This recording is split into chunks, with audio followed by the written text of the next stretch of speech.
All right, welcome to the Long Tone, episode 2. It's the Wind and Reed podcast. I'm Michael Wilbur. I'm David Kutcher.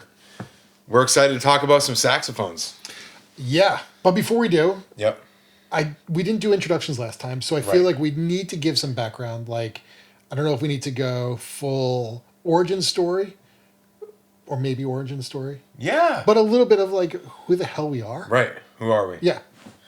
So, I am an internationally touring saxophonist named Michael Wilbur. Well known for my work in Moon Hooch, which I co-founded in New York City in 2010. And been touring the world with them for about 15 years. And now I'm going off solo and sharing my original compositions with the world. And I recently moved across the street from David. And his son heard me playing saxophone. I was just practicing. And turns out he knew Moon Hooch? Is that what it was? No, he just heard you. Okay. He heard you, but he had just started playing baritone saxophone. Gotcha. So he was like, oh, cool. There's a baritone saxophone player across the street. Yep. So, yeah. So then I started giving lessons, and David and I became friends. And I helped him pick out a berry for his son. And I'm really into vintage horns, obviously. So, yeah, you want to talk about how we kind of started? Yeah. Oh, also. The business? Sure. I'm David Kutcher.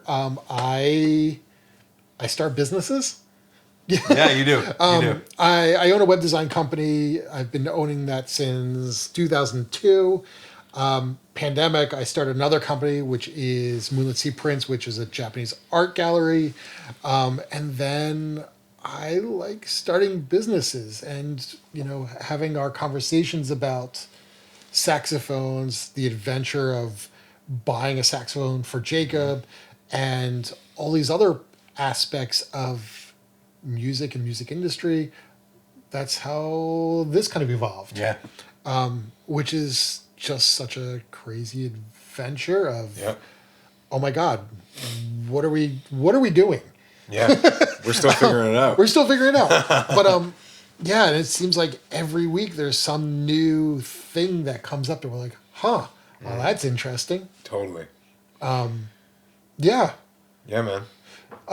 One of the topics I know we were put on our list for today was maintenance. Mm-hmm. And as soon as I brought up saxophone maintenance, you're like, I don't do any maintenance. Admittedly. But Jacob, so this is a shout out to Boston Sax Shop. Mm-hmm. I just bought the multi-tool, the pocket knife multi-tool from Boston Sax Shop for Jacob, because he was telling me, he's like, when I go to school, people often now hit me up for help with their saxophones and their clarinets because they know he's teaching himself how to do it. Mm-hmm. But he's like, I really should have like a spring hook, and I should have a little screwdriver, yep. and I should have this and that in my saxophone case so I can help my friends. Yeah. And I was like, wait, Boston Sax Shop has their little like pen knife multi-tool. So he's like, that's awesome. I need one of those. I need one of those. Right. Wait, do you not have any tools? I just have a screwdriver, like a little screwdriver. But it kind of started that question of how much or how little musicians know about their instruments, right. In terms of fixing it when things happen, mm-hmm. or just general maintenance. Right. And I brought that up with you, and you're like, I've never done that. No, never done that. Yeah, I mean, honestly, Jacob, his son's 15. He knows more about fixing horns than I do. I've been playing sax for going on 29 years. I know if the rod rides up, I know how to screw it back down, and like, if a screw comes in, that's why I have the little screwdriver. But like, if a spring comes off, I just go straight to rubber bands. That's my go-to. Rubber bands. It's been working great. Rubber bands, duct tape, painter's tape. Yeah, exactly. You just Jimmy rig it together, and And folks, that's a professional musician saying that. Yeah. Yeah, I mean, I've done entire international tours with rubber bands on my horn.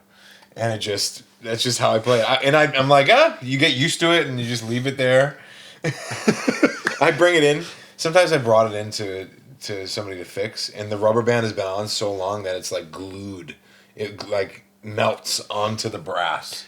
And they have to scrape the rubber off. And I'm sure like that repair tech has started crying, either out of like laughter or just pure horror. Yeah. Of like, oh my God, what is he doing to this poor instrument? Definitely.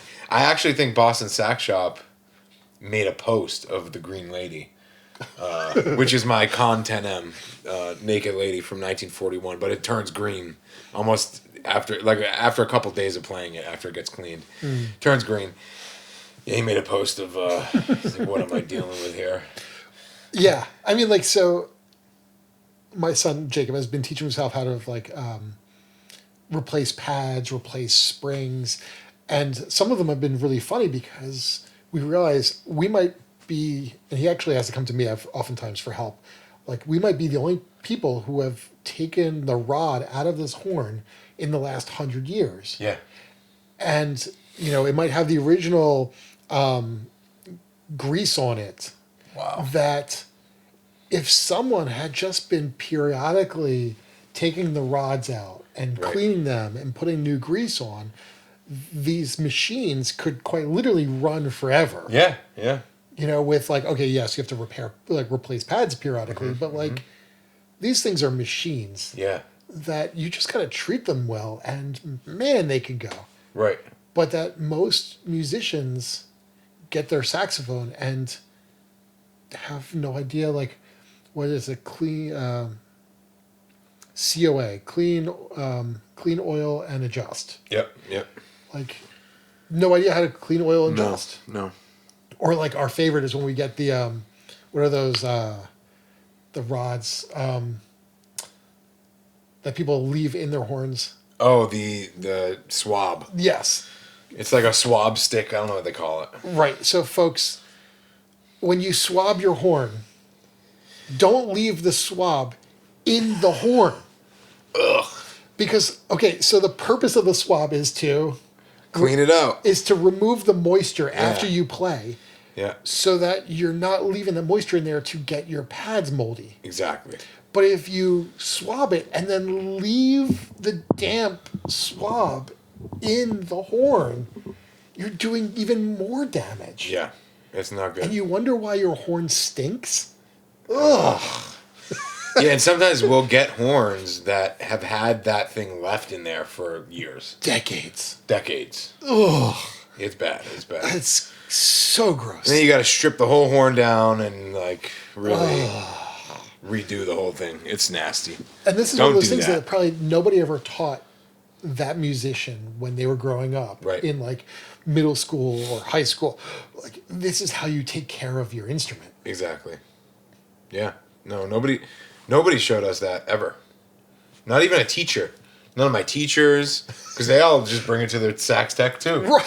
You know what I mean? It's just a long lineage of, what's the opposite of DIY? Yes, exactly. DIY. Don't do it yourself. Oh, man. Yes. It's like the videos you see of people who did their electric panel, and it's like, oh, God, don't do that, people. No. But yeah, so, I don't know, maybe one of these days we have to have like a 30-minute thing of like, this is basic saxophone. That would be great. I could use that. We'll have to get somebody else in here. For that one. Oh my God. But yeah, like, so Boston Sax Shop, again, great tool. If you're a saxophone player, you should probably get this and put it in your case. Link in the description. Yeah, we'll put a link in the description. I think it was like $50, but it's like all the tools you'll need, so that if like a screw falls out or your spring gets untagged, like unclipped, like you could do it without having to go to a tech.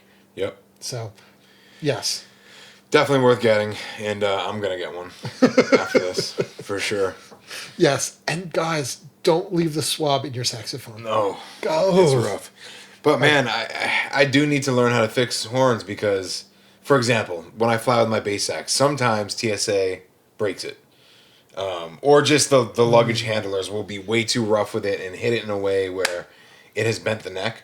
Since I've gotten the case adjusted, that hasn't been an issue, but basically, yeah, it's, and then I show up, the horn's bent, the keys are not sealing, and I'm like, what do I do? So I just grab it and I bend it back. Oh. But it could just rip off. I could just rip it off too. So it's a great thing to know, even a little bit. And keep talking about Boston Sax Shop, but don't they do a class too? I think they do. I think they do like a larger class.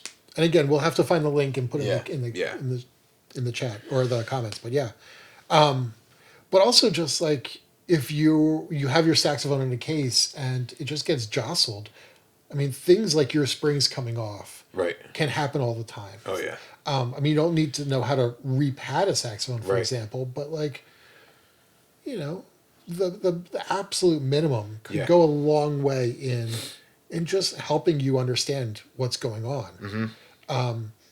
Along similar lines, Jacob, right before finals last year, his Barry was making some like weird vibration, and he brought it home, and we were trying to debug what the problem was before we go to get it replaced, and it just turned out that one of the springs was loose, and just fixing that suddenly was like, oh, now I can go take my final tomorrow and be okay. Yep. So like just knowing and not being afraid of your horn. Yeah, that's a big one. So true. Not being afraid to just like try to figure out what it is. Yeah. Or how to debug what the problem is before you go to a tech. Yeah, this is inspiring me. I'm going to do that.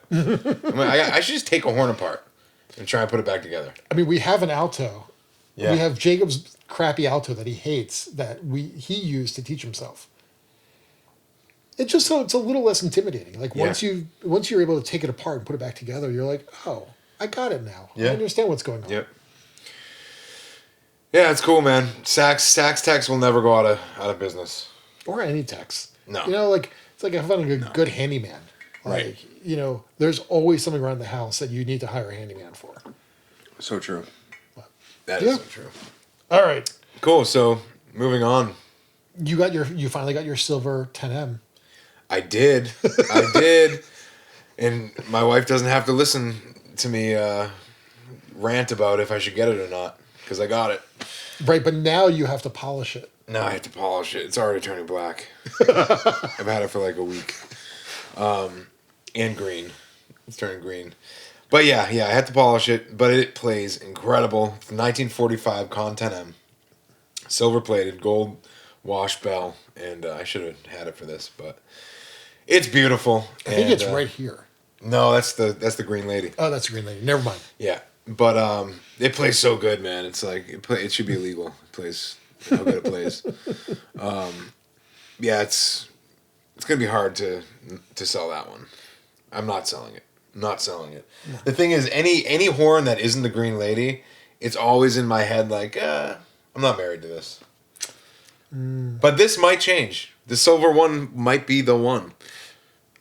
It might be a I think you're going to find therapy in polishing it all the time after a show. Because you'll have to after sweating on it and everything else like that. But yeah. You're right. It's going to be cathartic. I'm gonna have a real connection with this one. I mean, the last one I had, it was hard to let go. That 1940, all original lacquer. It was a hard one to let go, but I originally wanted the silver one. So, anyway, I have it. I have a silver one now. Now I'm looking at silver bass saxophones. That's my next obsession.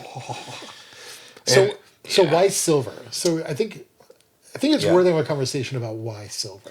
Well, really, I mean, since we started working together is when I really got the silver bug, because we started getting all these silver horns, and they're just so beautiful. The way they look, the way they're, especially once they're shined up, they're just gorgeous. Silver, I think silver is symbolic in a lot of ways of moving up in life, moving to the next level. I'm also just like a silver guy. I love silver jewelry. I always have. And I don't know, it's kind of just a brand upgrade for me, personally, as an artist. But yeah, I mean, we have so many cool. So we're becoming the silver shop. I know, but I think they wear better. I think. Yeah. I mean, as a non-player, like, you know, you pick up an old brass saxophone and the brass is like the shellac, the lacquer is peeling, you know, it's got scratches and it does all these things, but like the silver seems like it just holds better. Yeah. And there's nothing you can't clean up with just some silver polish. It's so true. I mean, you know, you have to really like wear at it to get down to the brass below the silver. right. So like I feel like it always can look almost brand new again. It's so true. Though my 10M, the brass is starting to come through, but it looks nice. Even when the silver does wear, it looks nice. And I almost didn't buy it because of that. I was like, but it's not perfect silver. It's not like perfectly maintained silver. But it also means that somebody's played the crap out of this thing. Yeah. And when you can tell a horn has been used, that's a very good sign. Yeah. That means like somebody, played it for years and years and years and years, and the proof is in the pudding. I mean, if people have been playing that horn for years, over decades, like it's obviously a good horn. And like you were saying, if everything is maintained well, it can last forever. Yeah. It's not like they rot or like it's metal. Totally. Yep. So anyway, but back to the silver. I mean, silver bass sax is in order. My goal is to get a full lineup of silver horns. That's my arsenal.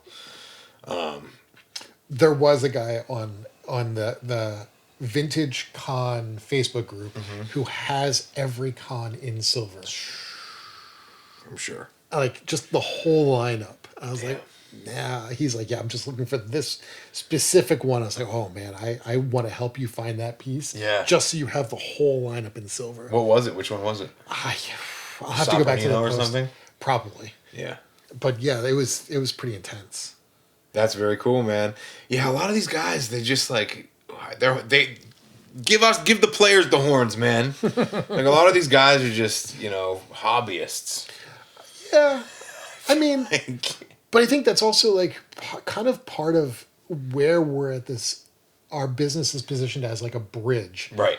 We're gonna find collector pieces, but we're also trying to make collector pieces accessible to current players, Right. or people who are learning to become players. I think that's the trouble, is that for most of this industry, the vintage horns have become purely collector pieces or very niche player pieces for like professionals who want a specific sound and know what they're looking for. That if we can continue to bring and make accessible those great professional horns that are still in great playing condition and make them accessible to youth now, it's a win-win in so many different ways. So many different ways. Yeah. Yeah, man, I agree. It does just hurt my feelings a little bit when I see these kind of dudes that's just like... Yeah. I'm like, that's where all the nice horns are. But those collectors, it's really incredible how much knowledge they have about certain things that I never would have guessed. Absolutely. So like we have those two silver con sopranos right now. Yep. That were made a year apart. So one was in 1928, one was in 1929. And they're two different sizes. One is an inch longer than the other one. So weird. They're both technically new Wonder 2s. But one's a whole inch longer. It's the stretch model. But it's still in B flat. Still in B flat. It's not a C soprano. No. Whoa. Right. So is the bore a different size? Like, yes. Okay, so the bore like expands at a different So rate. it's longer and skinnier versus the other one is a little shorter but tapers wider. Got it. Tapers, a little wider. Interesting. I mean, that's the other cool thing about vintage horns. It's like they're still figuring stuff out. Like trying to recreate or rediscover the past that nobody really thought about probably back then. But then again, like it does introduce challenges of, okay, well now with these horns, maybe I do need to find the mouthpiece that came with them. Yeah. because that person clearly paired the mouthpiece intentionally at the Right. point. Yeah. Or yeah. not. I mean, I don't know. The mouthpiece that came with it thing, I get it. If you're like a real Renaissance player, I think that's for like Renaissance players. And there are some cats down in like New Orleans, for example. I meet some dudes down in New Orleans that are like, you know, they'll only play on 1920s cons and the original mouthpiece because they want to sound exactly like those old ragtime bands. Yeah. You know, they want to sound exactly like it. They don't want a Sios mouthpiece or a Jody Jazz or whatever. Yeah, because they have a sound in their head that they're trying to get Exactly. to. And I can totally appreciate that. They're like, well, if it's not a period specific mouthpiece, I'm not getting a period specific sound. Right. Yeah, it's I get it. yeah, and you know what? I respect those kind of players because somebody's got to keep it alive. Like, it would be sad if like nobody played that kind of music anymore. You know, I went to this bar in New Orleans, and it was a real old timey jazz band, and everybody sounded like 1920s ragtime. Like, That's pretty cool. and it was perfect. They nailed it. Nobody was like sure. There was nothing modern about it. There was nothing modern. I can tell like that would probably be looked down upon. And I personally, as the listener there, wouldn't want to hear that. I don't want to hear like Michael Brecker over ragtime.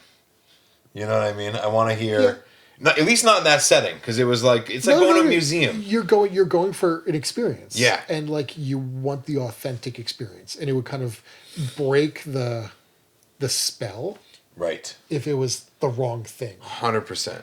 It was cool. It was very. That's what I love about New Orleans. Like, it's very alive down there. The jazz and that old school American music. So along those lines, so we were watching the movie Swing Kids. Did you ever see Swing Kids? No. So I know it's about the World War II. World War II, swing music, Yeah. right in the beginning of Nazi Germany. And they have a scene with the band playing swing. And Jacob, we're watching the movie with my son, and he hits pause. He's like, that guy is playing a low A Barry. He was Fraud. He was so like, "Ugh." I'm out of here. Can't watch this movie. So love just that. for the non-insiders, Yeah. when wow. the low A was added, what, in the late 60s? Yeah. Yeah. Recently. Yeah, late 60s, early 70s, somewhere around there. So I think it was 70s. yeah, it might have been early 70s. 70s. So a Barry from the 1920s or from 1930s Yeah. should not have a low No. A, but he was like, oh, I see it. I see the low A. Wow. That's a good eye. But yeah, I'm surprised. I'm surprised nobody else caught that. maybe nobody cared. Yeah. But he was definitely like, no, that's not right. It isn't. Yeah. Maybe Yeah, laugh. man. So anyway, it's it's cool that people are still into that thing and Wait, I told you about our most recent purchase, right? no. So, a woman calls me up, older woman, very lovely. We chatted for like half an hour. Yeah. She treated herself on a Friday to purchasing our 1949 6M.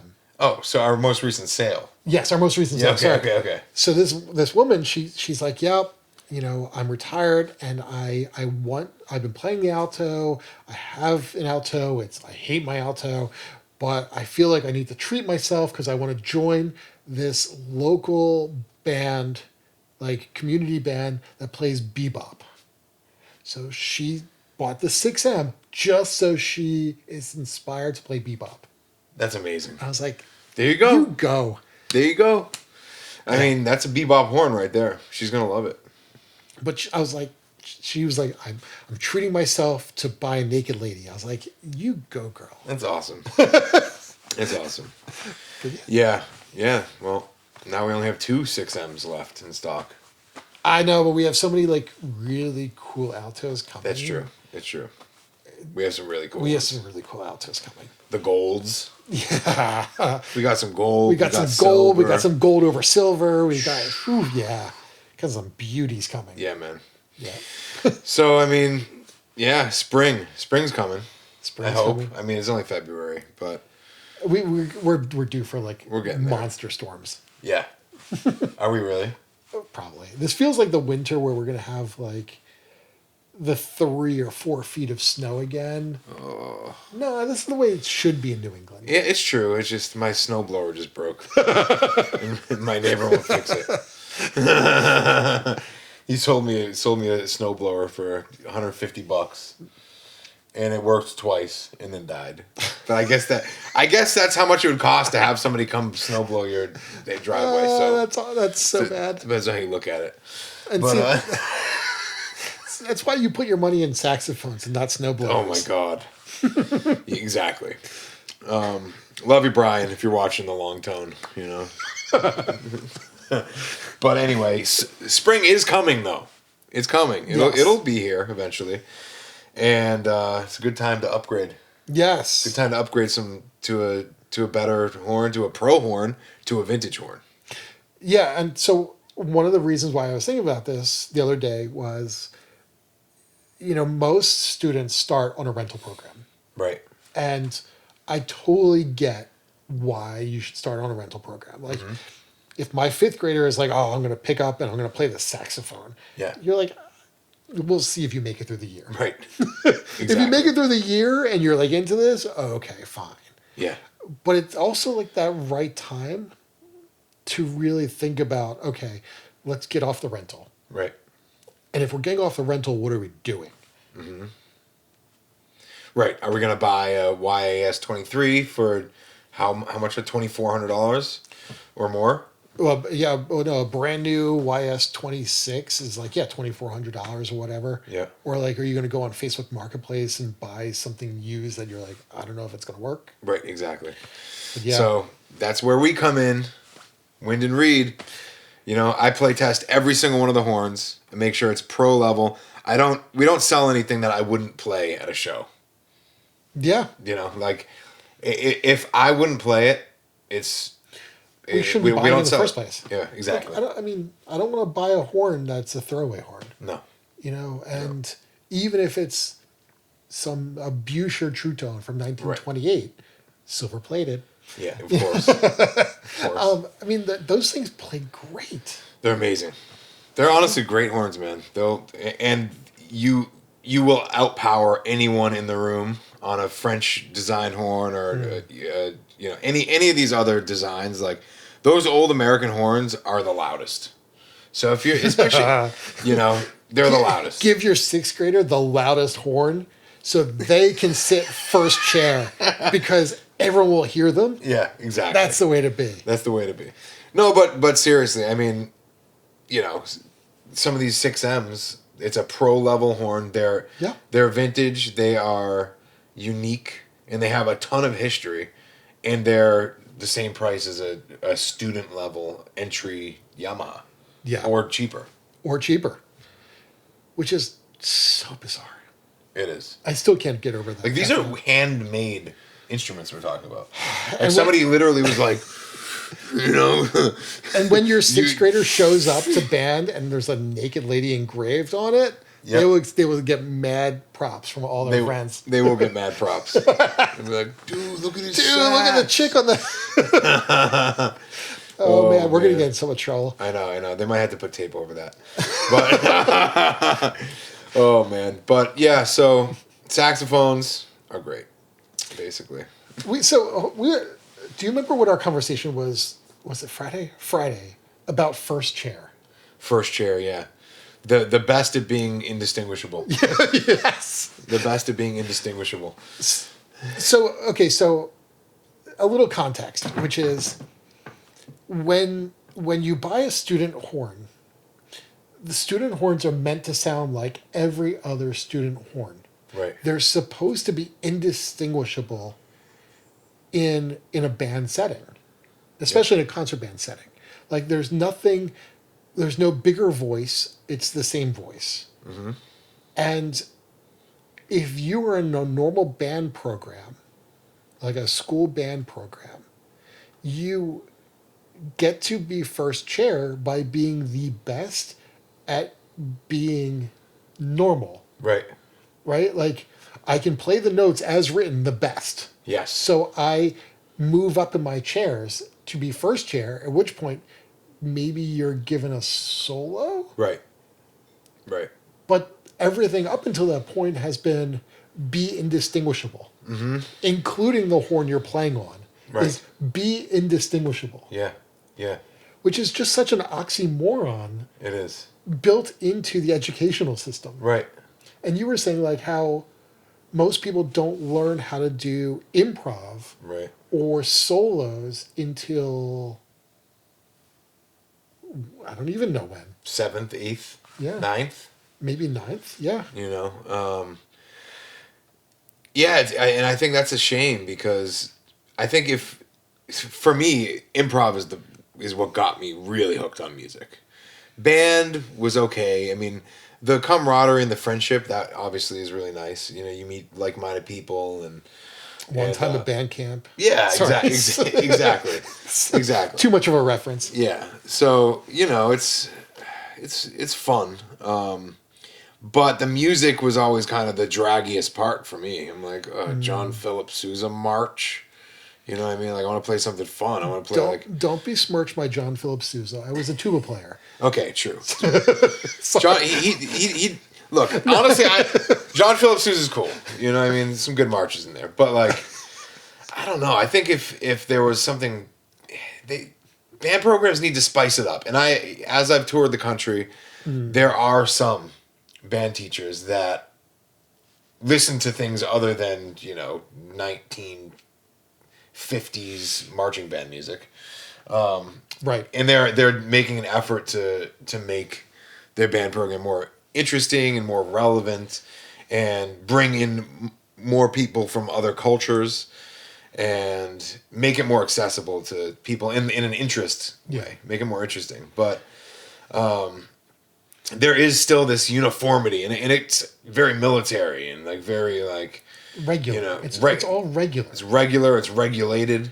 It's kind of like playing 4/4 all the time. It's 4/4 all the time, or 3/4 if you're lucky. If you're really lucky, you get a little waltz in there, but you know it's boring, man, and I don't blame kids. You know, I don't blame kids for not wanting to be in the band. You know, they don't exactly make it cool.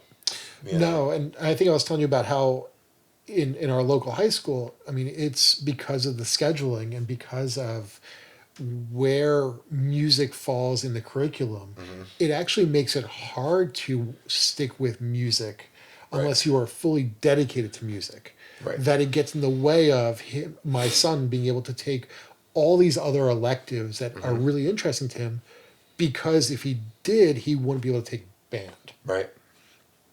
You know, our local band program doesn't even have any flutes because there's not enough people. Right. You know, everyone is playing 2 or 3 instruments sometimes. Yeah, it's tough. But so I guess the question is really like, how do you get kids interested in playing instruments? Yep. And also, how do we get the funding? Because they're just cutting funding across the country for these programs. I love on Instagram when every once in a while one of the historical black college marching band videos shows up in my feed. Yeah. And I get to watch them, like their excitement at football games and basketball games.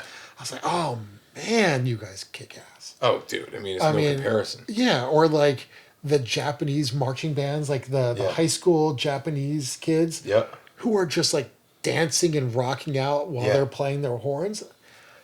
So much fun. So much fun. And then you watch our marching bands, like, you know, especially New England or wherever. Yeah. And we're like, man, you guys are so dull. So dull and bored. I don't want to be here. It's cold. And the music they're playing is not exciting. Right. You know, we need to spice it up. I'm working on a marching band arrangement of my music. And, so that's going to be cool. My song Smash. Oh, that'd be so awesome. Yeah. So by the summer, my plan is to have it finished, arranged, and I'm going to start going around to, marching bands and getting them to play that, because I think that would just be really cool. But I think that's part of it, is that, like, we need more fun. Yeah, more fun. Like, more fun, more energy, more like...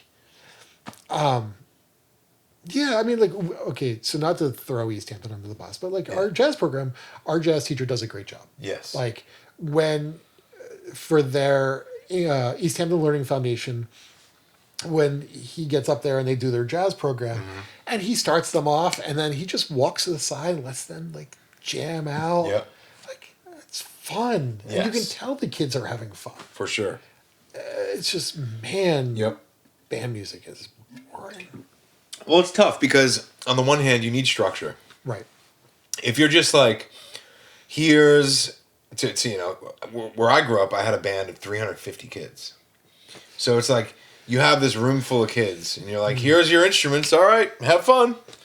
It's pandemonium. Yeah. Right? You need to have some direction, and you need to have some structure. And I'm a firm believer in, if you're playing Western instruments, which all of these instruments are Western instruments, you're gonna have a better time being a musician if you learn the fundamentals of Western music and how the instruments work and the scales and all of that. I think that's very important.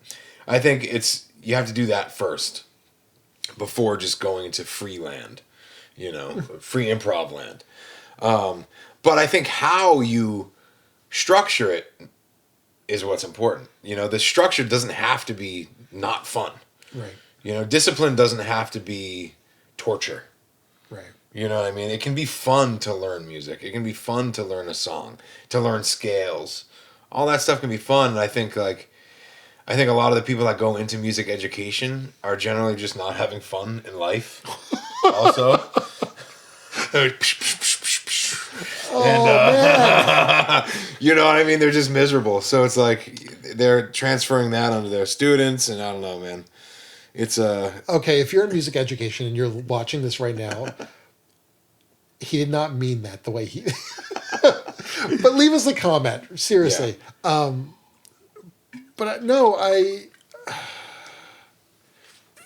it is a hard balancing act of you have to do the boring stuff in order to have the fun stuff. Right.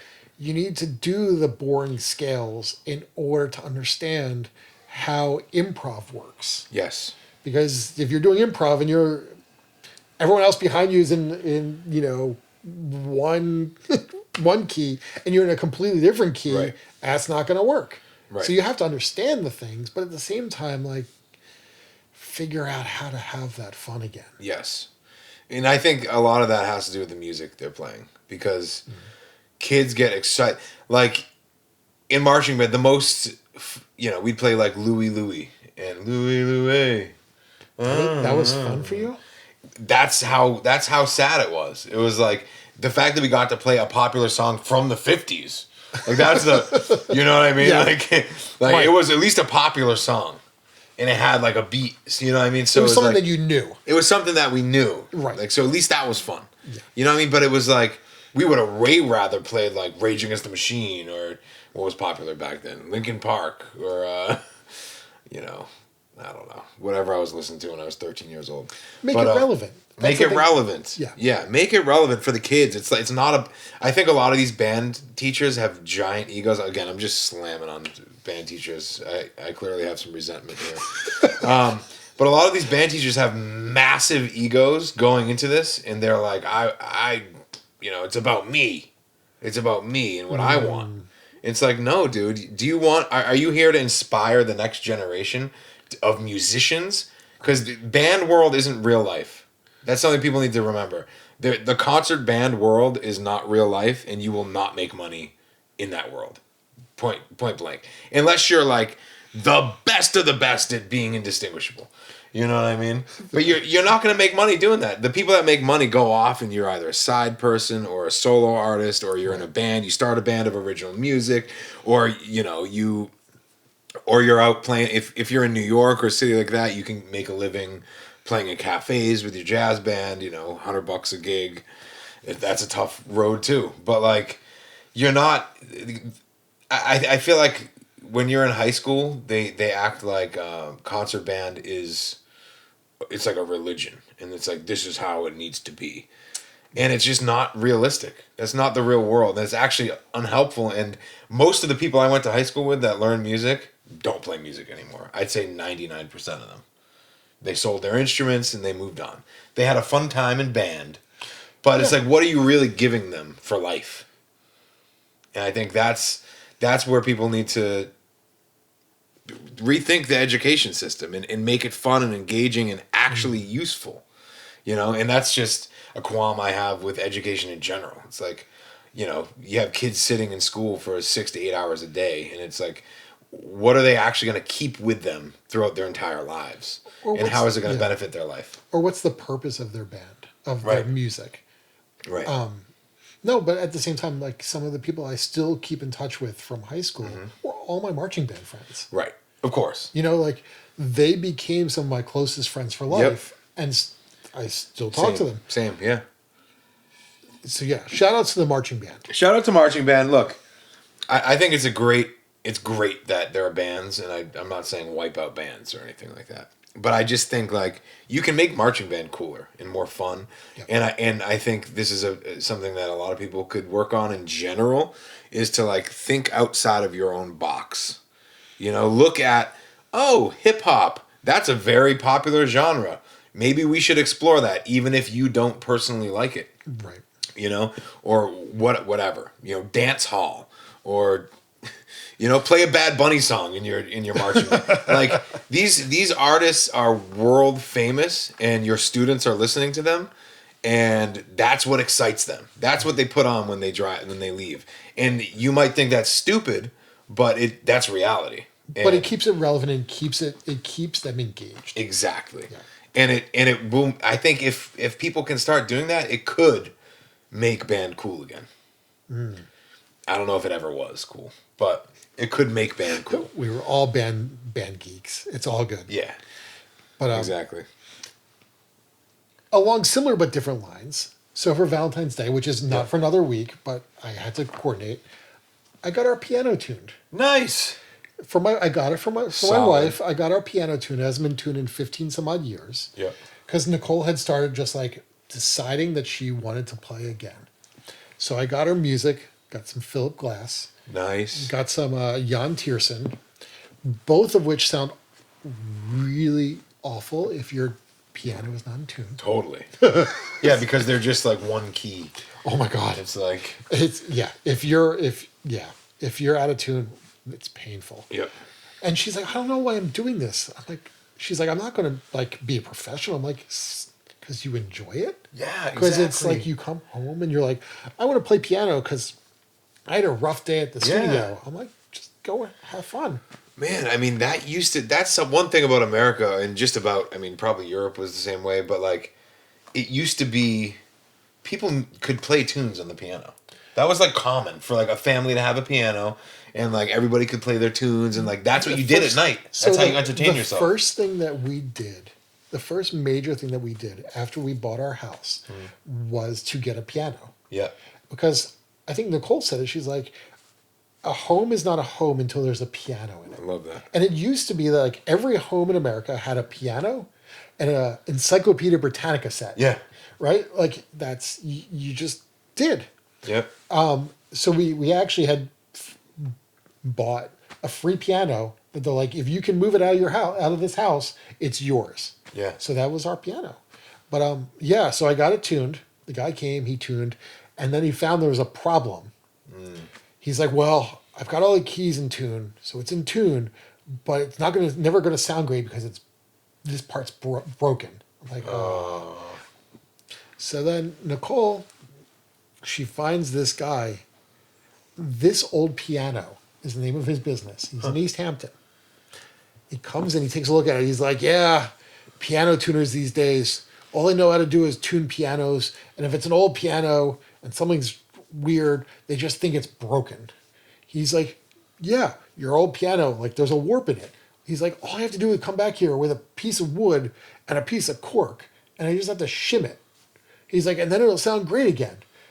What was his name? What was this guy's name? I don't remember. Did he have a beard and the long hair? No. Okay. But it was interesting because the piano tuner was telling us that basically like the piano's junk, right? Get rid of it, right? And this other guy's like, no, I just need a shim and a cork, and it'll be about $50. Wow. We're like, I was like, talk about a dichotomy of like what to do with an old instrument. Right. But Nicole's so excited that we're gonna have a piano that's gonna be in tune and working, awesome. and she's like been playing every day, and like Nice. so now we're turning our dining room into the music room. So Score. I had to get a stand for Eloise's trombone. I had to get a double stand for Jacob's 2 saxophones, and now I have to figure out what instrument I'm gonna play. Tuba. So I'm like, I'm not. Tuba. There is no room for a tuba in my house. So I'm like, yeah. On the wall. I was Wall mount. thinking maybe a wall-mounted tuba. Are you kidding me? Hi, Pickles. I know. A wall-mounted. Nah, it's all good. A wall-mounted tuba. Now I'm thinking about this. Now I don't know. I'm thinking maybe Jacob's clarinet that he's not playing. I might pick it up and try. Okay. You want to go read? I might go read. Wind and read. I mean, I feel like I have to go read. Yeah. That But makes sense. I don't know if I have the embouchure for brass anymore, really. Like, Yeah. I feel like I have to really work to get back into that. Brass is brutal, man. Although, someone came on our website, tried to sell us a French horn the other day. Really? A silver one. Ooh, they know. Word's getting out. These guys like silver. But yeah, so maybe, I don't know, maybe a French horn's in my future. Yeah. But yeah, we're gonna have a music room. So That's cool. That's it'd be cool. exciting. Yeah, man. The phones. You know, I do think that's one sad thing that has happened to this world is Cell people phones. used to read, and people used to read books. Like, think about.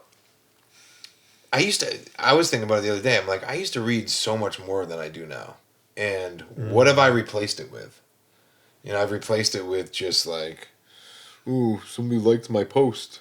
Somebody commented. Oh, cool. Hey, thanks for listening. I don't know. I'm reading Mike Doty's book, That's cool. Yeah. which I can't talk about on the No. podcast. Yeah, It's a good book. Mr. Doty, if you're watching, I just got past the part where you list out your escapades. So, There's some good ones in there. There's some good ones. Yeah. There's some good ones. Yeah. Yeah. But yeah, I agree with you. Like books, I mean, I don't have the I'm exhausted by the end of the day. I can't put it together to read. But yeah. I fall asleep. I mean, I read every night, but I fall asleep like 2 pages in. I'm out. But yeah, it used to be like everyone had a music room. Yeah, everyone had exactly. a piano. Everyone had a music room. Yep. And maybe we're getting back into that. Maybe there's. I think so. I think there's a movement. There's definitely a movement of like tech minimalism that people are like realizing it doesn't make them feel good to be on screens all the time, and it actually feels better to like learn things and read and focus. And all right, we're back. Technical difficulties. Technical difficulty. So, yeah, I was just saying.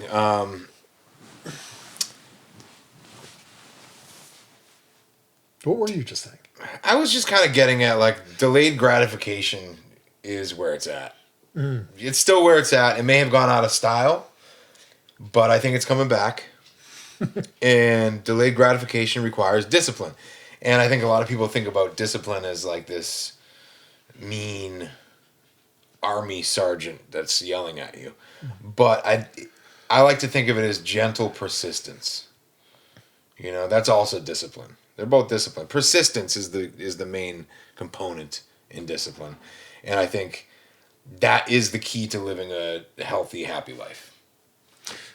And having a piano in your house, things like that, those are disciplined activities, even if it's fun. And discipline can be fun. So there was something interesting that happened in the beginning of the pandemic, which was people had to spend time in their house. Right. And it was interesting. I started the Japanese print business 6 months of the pandemic, which was really strange, yet fortuitous, because when people were trapped in their house, they started going through their attics and purging all the things that they inherited but didn't like. Right. Or they're going through their basement. And then at the same time that they were purging all this stuff, they were also buying the stuff to make their homes more happy, that they want to spend time in their homes. So they were buying artwork. And Yeah. it was kind of this weird thing of like, oh, well, I've been here in this house, but I've never Right. really liked these walls. So I'm going to paint the walls. Yep. And I'm going to buy artwork and I'm going to put up bookshelves. And, along similar lines, I think as our cell phone dependency and everything else, we're going to have this pushback Yeah. where it's, oh, I'm not going to get on a computer when I get home. I'm not going to put on whatever streaming service I'm using. I'm going to get off my phone. Yeah. And maybe it becomes you pick up an instrument or a piano. Yeah. And then your partner picks up a C melody so that they can play accompaniment I love that. to your piano. It's great. Exactly. but maybe that's just wishful thinking of, we find these responses to all this other that's going on, and we're like, oh, I want to get back to the way of our home feeling like a home. A home needs a piano to be a home. Someone needs to play it, and Right. it's not punitive. It's because I want to come home and just play the piano. Yeah. Yeah. It's beautiful. I think the sad thing happens when people get out of school and into the workforce where they stop learning.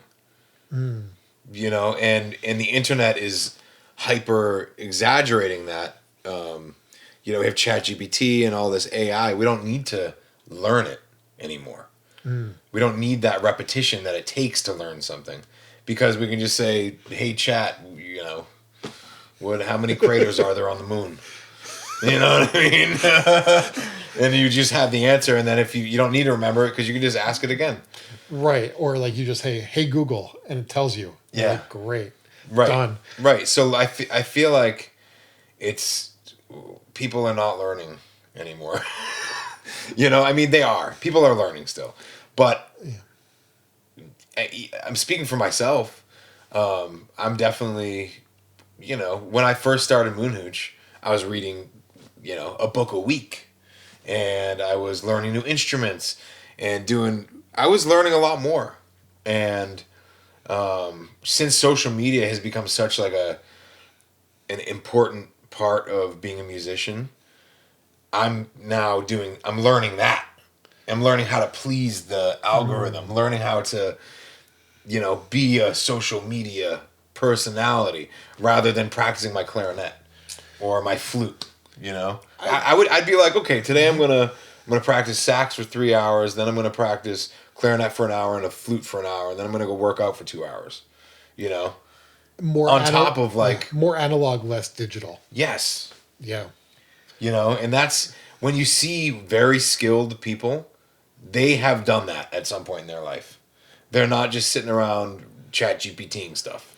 Well, I think it usually happens in your 40s when you're midlife crisis, and men in the United States either start smoking meats, reading war history. There was a third one. I can't remember what the third one is, but or brewing beer. So you'd pick up one of those three things as a middle-aged man. Really, and I was like, oh man, I did all three. Shit. But yeah, and maybe part of it is you've realized that after your 20s and until your 40s, all you were doing was work. Right. And you lost all that neuroplasticity, you lost the learning, you lost the analog experiences. Right. And just became a workforce. Yeah, exactly. So, that's something I'm working on now is just, staying flexible as a musician and creative and make new music and new ideas. And it's tough, man. It's when you're in the rat race, it's hard to stay in school as well. Yeah. That's why I like that person that bought the 6M. It's awesome. Coming back to it, they wanted to play bebop. I'm like, Yeah. Yeah, you go. It's badass. But Yeah. So we're close. I think we're closing in on an hour. We should probably get this on a wrap. yeah, we should. We could just talk forever. We appreciate you listening if you've made it this far. You're the best.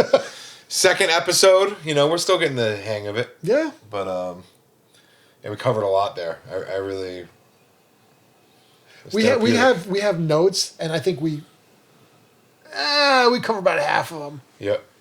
But yeah, I think, and if you have ideas, send them our way, because honestly, we love talking about this shit. Yeah. What do you want to hear us talk about? Yeah. And if you have questions specifically, Absolutely. like, I think that's part of it, is that people are too embarrassed to ask questions. Yeah. It's true. It's Yeah. true. Asking questions just means you're curious. Yeah. And being curious is a good thing. Exactly. So. And that's how you learn. Yeah. All right, episode 2. Keep learning, people. All right. Thanks for tuning in, guys. Later.